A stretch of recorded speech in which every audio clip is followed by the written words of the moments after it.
Hello दोस्तों, आपका स्वागत है अपने चैनल GR मैथ क्लासेज में। आज हम आप लोगों के लिए लेकर आए हैं द्विघात समीकरण। द्विघात समीकरण क्वाड्रेटिक इक्वेशन। देखिए, इसका डिफिनीशन है कि एक चर में वह बहुपद जिसका घात 2 हो उसे द्विघात बहुपद या द्विघात समीकरण कहते हैं। द्विघात बहुपद का भी घात 2 होता है चर का, और समीकरण में भी घात 2 होता है। अब यहाँ देखिए, जैसे यहाँ है 3x square minus 5x plus 6, यह एक एग्जाम्पल है। अब इसमें क्या है कि ये चर है, x क्या है, चर है, और इसका जो ये पावर है 2, इसी को हम लोग क्या कहते हैं, घात। एक चर में कहने का मतलब यहाँ भी x और यहाँ भी x, मतलब दोनों जगह x है और इसका घात कितना है, 2 है। तो ये एक चर में बहुपद है। द्विघात समीकरण का व्यापक रूप।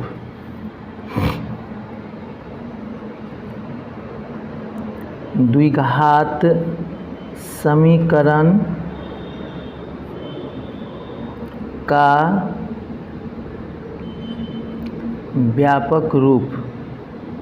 द्विघात समीकरण का व्यापक रूप ये जो होता है ax square plus bx plus c equal to 0।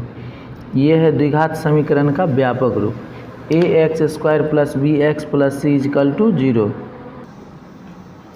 इसमें देखिए x स्क्वायर के साथ क्या है, a, और x के साथ क्या है, b, और ये अचर है। x क्या है, चर। तो यहाँ पे देखना है कि x स्क्वायर का गुणांक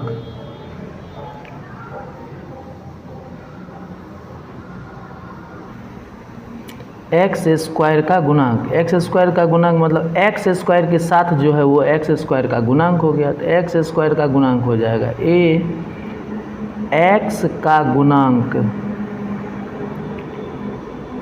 का गुणांक हो जाएगा x के साथ जो है b, और अचर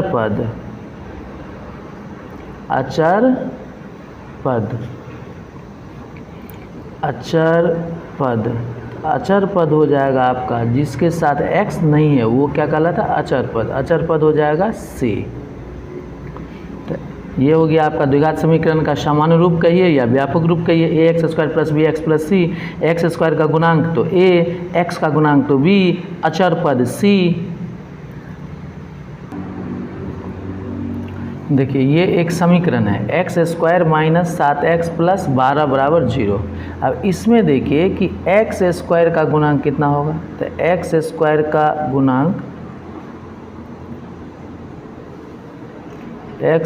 का गुणांक, तो अब देखिए x स्क्वायर के साथ यहाँ कुछ नहीं है तो क्या है, 1 है।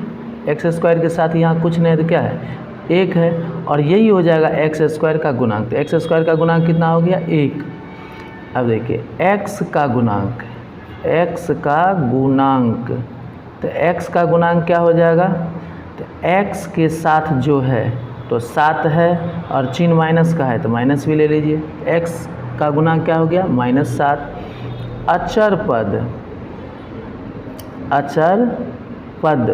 अचर पद जो हो जाएगा वो हो जाएगा जिसके साथ x नहीं है। तो अचर पद कितना हो गया, 12।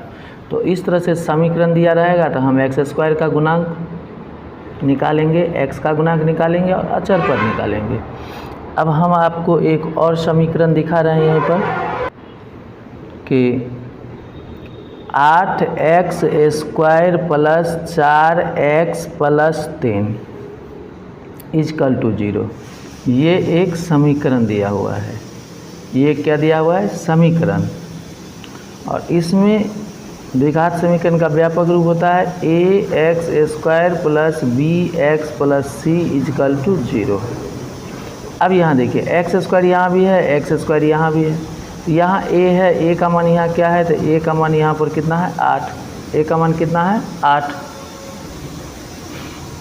a का मान कितना हो जाएगा, 8। अब यहाँ पर देखिए b का मान, यहाँ x के साथ b है, यहाँ x के साथ 4 है, तो b का मान कितना हो जाएगा 4, और c हो गया अचर पद, तो यहाँ c है, c का मान यहाँ कितना है, तो ये 3। तो इस तरह से अगर समीकरण दिया रहेगा तो हम a, b और c का मान ले सकते हैं। अब यहाँ एक फॉर्मूला देखिए, फॉर्मूला है d बराबर B square minus 4ac, d बराबर बी स्क्वायर माइनस 4ac।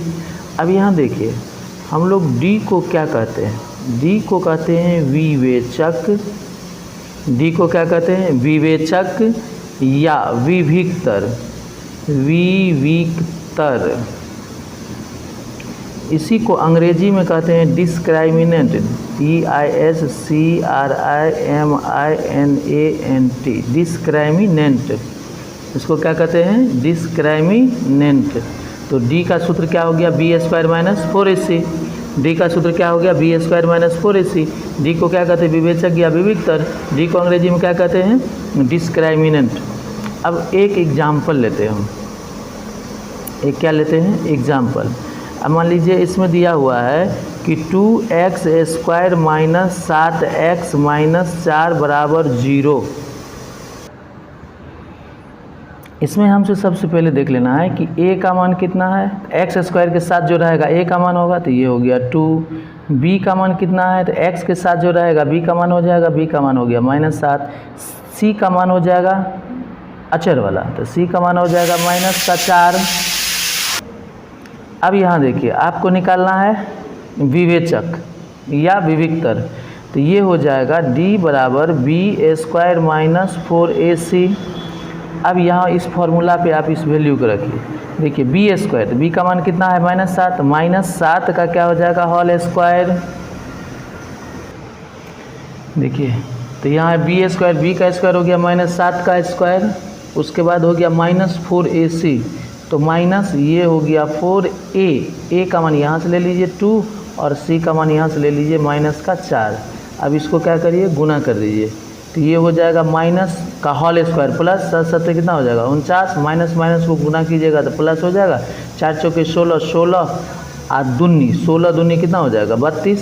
अब इस दोनों को क्या करिए आप जोड़ दीजिए, तो 9 2 11 का 1 हासिल 1, 4 3 7, 1 कितना हो जाएगा 8, तो 81 हो गया कौन चीज़ डी निकल गया आपका 81, विवेचक निकल गया 81।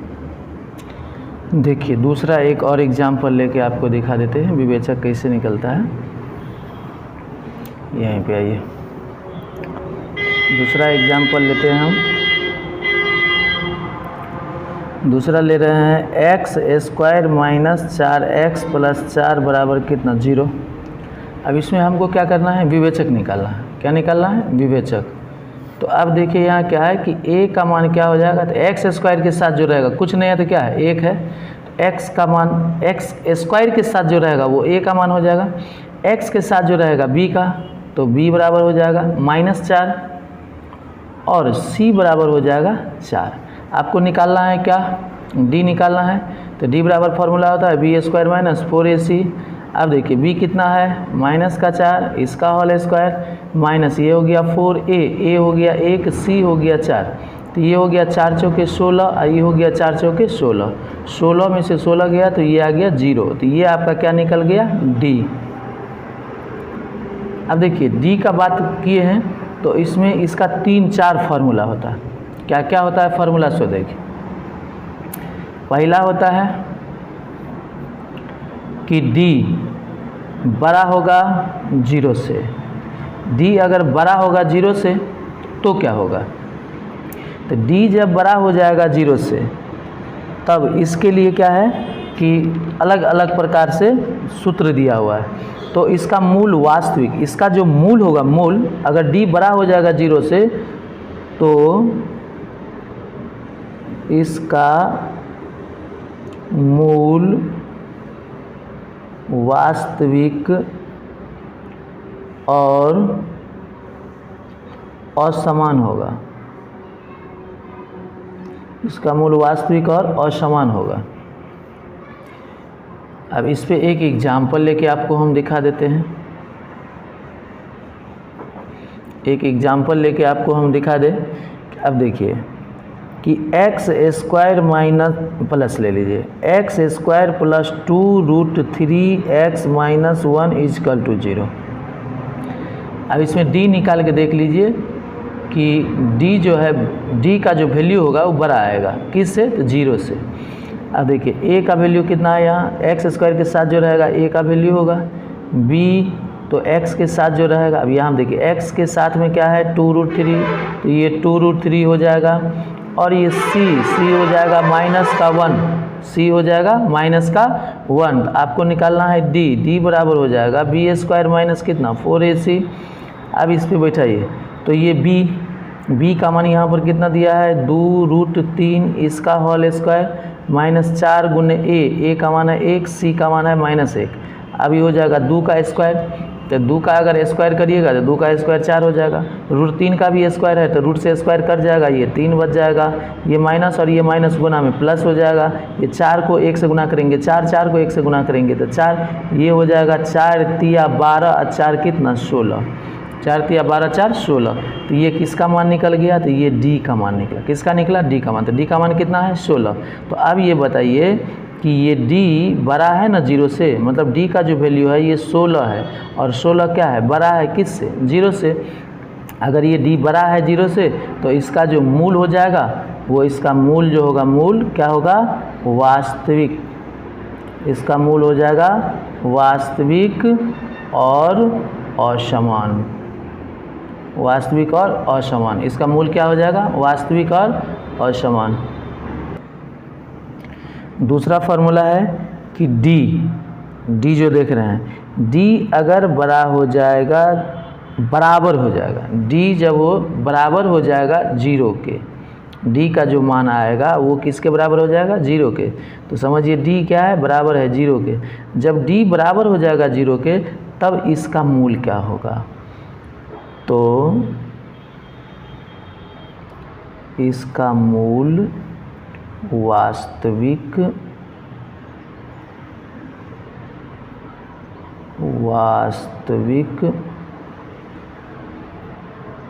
और समान होगा। इसका मूल वास्तविक और समान होगा। इसी समान को आप बराबर भी बोल सकते हैं, इसी समान को आप बराबर भी बोल सकते हैं। तो जब d जो है बड़ा हो जाएगा, बराबर हो जाएगा 0 के, तो इसका मूल क्या हो जाएगा? वास्तविक और समान हो जाएगा। समान को ही क्या कहते हैं? बराबर। चलिए एक एग्जाम्पल लेके आपको हम दिखा देते हैं। अब एक एग्जाम्पल ले रहे हैं, तो इसमें ले लीजिए x square minus 4x plus 4 बराबर क्या? 0। अब देखिए इसमें आपको क्या है कि a पता है, a का मान क्या है? एक्स स्क्वायर के साथ जो रहता है a का मान होता है, कुछ नहीं है तो 1 ले लीजिए, तो हो गया a का मान। अब देखिए b का जो मान लीजिएगा ये x के साथ है -4, और c का जो मान है ये 4 है। तो अब इसके बाद आपको क्या करना है? तो d निकालना है। इस साइड आ जाइए, तो d निकालना है, तो d बराबर क्या होता है? b square minus 4ac। अब यहाँ देखिए, तो b यहाँ पर से देख लीजिए, यहाँ b का कितना मान है? -4, तो b की जगह देंगे -4, इसका स्क्वायर माइनस, अब दिखाई देता है। चलिए उसके बाद 4 गुने a का मान यहाँ देखिए, यहाँ दिया हुआ है a का मान 1 और c का मान यहाँ है 4। अब आ जाइए, ये हो गया माइनस का होल स्क्वायर प्लस, तो कितना हो जाएगा? 4 चौके 16, और ये 4 को 1 से गुना करेंगे 4, और 4 को 4 से गुना करेंगे 4 चौके 16, और 16 में से 16 गया तो क्या आ गया? 0। 16 में से 16 गया तो क्या आ गया? 0। ये किसका मान है? d का। अब यहाँ पर आपको समझ में आ रहा है कि d का मान कितना है? तो d का मान 0 है। d का मान क्या है? 0। तो अब देखिए कि ये d का मान 0 किसके बराबर हो गया? 0 के। किसके बराबर हो गया? 0 के। तो इसका जो मूल होगा, इसका मूल क्या हो जाएगा? मूल हो जाएगा वास्तविक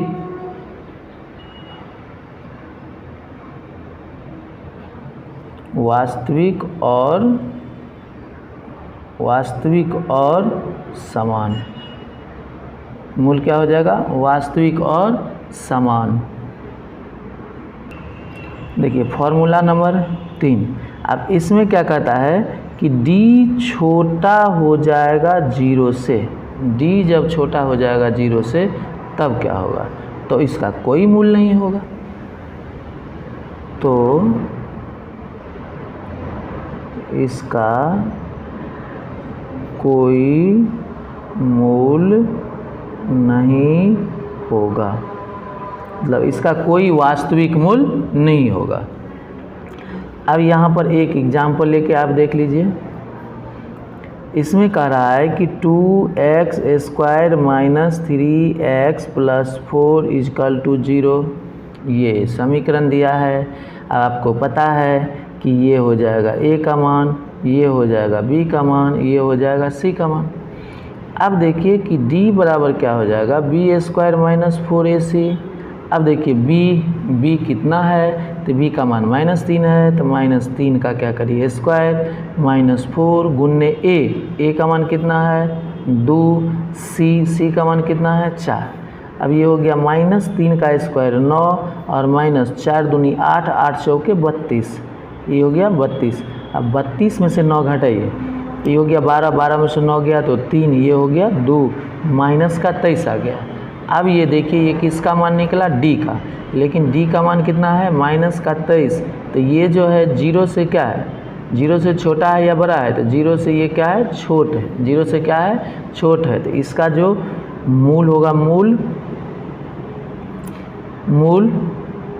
इसका जो मूल निकलेगा वो क्या निकलेगा, वास्तविक मूल नहीं होंगे। इसका जो मूल निकलेगा तो आप लिखिएगा वास्तविक मूल नहीं होगा, इसका वास्तविक मूल नहीं होगा। इसके बाद 2-4 गो और फॉर्मूला है, आपको याद रखना है।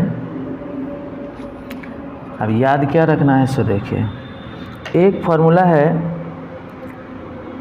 b² - 4ac, वही d का फार्मूला है। अगर ये निकालेंगे b² - 4ac अगर निकालते हैं और निकालने के बाद एक पूर्ण वर्ग संख्या आता है, क्या आएगा, एक पूर्ण वर्ग संख्या।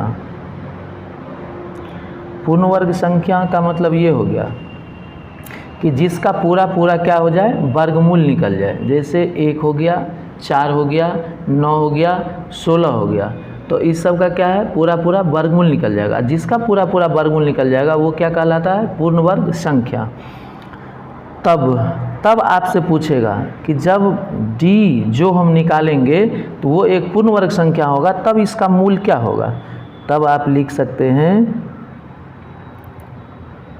कि इसका मूल परिमेय होगा,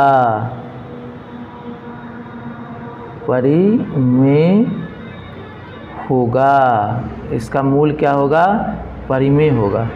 इसी में आप एक एग्जाम्पल से समझ लीजिए अब परिमेय कैसे होगा। चलिए एक एग्जाम्पल दे देते हैं। इसमें क्या दिया हुआ है, जैसे अभी आप निकाले थे एक एग्जाम्पल में कि जिसमें 16 आया था, आप देखे होंगे कि x² + 2√3x - 1 = 0। इसमें जो आप d निकाले थे, d का मान क्या आया था, 16 आया था। अब देखिए ये जो 16 है, 16 आप इसका आप d निकाल सकते हैं, इसीलिए हम डायरेक्ट d का मान लिख दिए 16। ये 16 क्या है, परिमेय संख्या है। अब परिमेय संख्या इस सेंस में कि इसके नीचे में कुछ नहीं तो हम क्या ले सकते हैं। अब देखिए ये 16 है, 16 के नीचे में कुछ नहीं तो क्या है, 1 है, तो ये तो p/q के रूप में लिखा ही जाएगा। और जब p/q के रूप में लिखा जाएगा तो ये क्या हो जाएगा, परिमेय संख्या भी होगा, मतलब d क्या है, परिमेय संख्या भी होगा।